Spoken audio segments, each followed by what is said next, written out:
The death of acclaimed actor Philip Seymour Hoffman has highlighted the rising problem of heroin abuse. Prescription drug abuse is on the rise, and heroin is seen as an easier and cheaper alternative.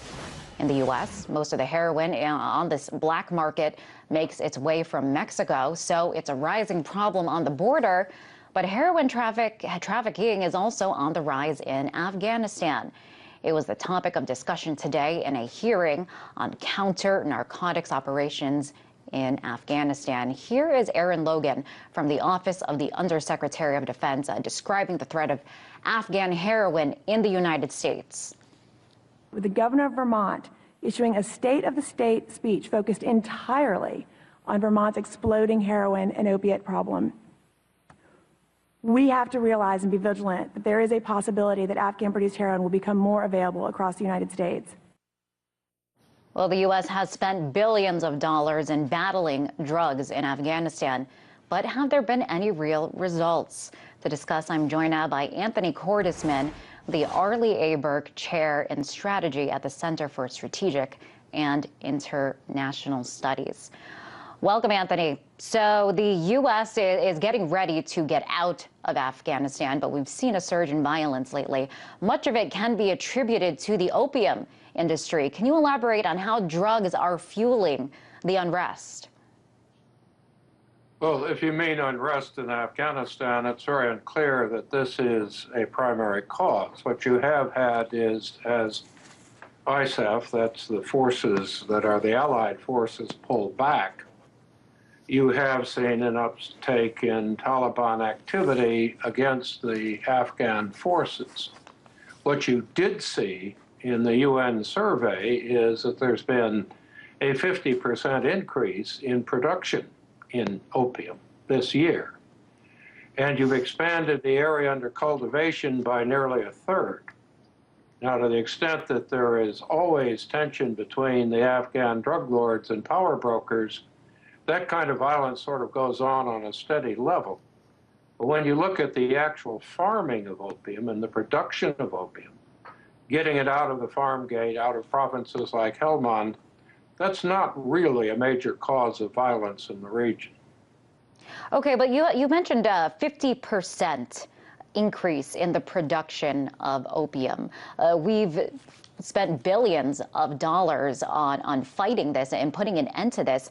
How is it possible that so many resources have been directed at stopping it, yet we're seeing a rise of it being produced? Well, you're talking about expenditures over 10 years in an extremely erratic program, one the Special Inspector General for Afghan Reconstruction feels has not been effective, one that the UN data indicates has had really very, very little real impact. What you see over time is not that these programs have had much impact, but for example, last year, people had originally predicted a much higher increase in production. What happened was the rains weren't very good. And to the extent there was any limitation on opium output, it had nothing to do with counter-drug programs. What you did do at one point was push the growth of opium out of the north, out of the east, where there was a much stronger troop presence, and into the south, where you had more Taliban control. But for example, last year, you saw areas that had been previously drug-free, at least according to the estimates, producing again.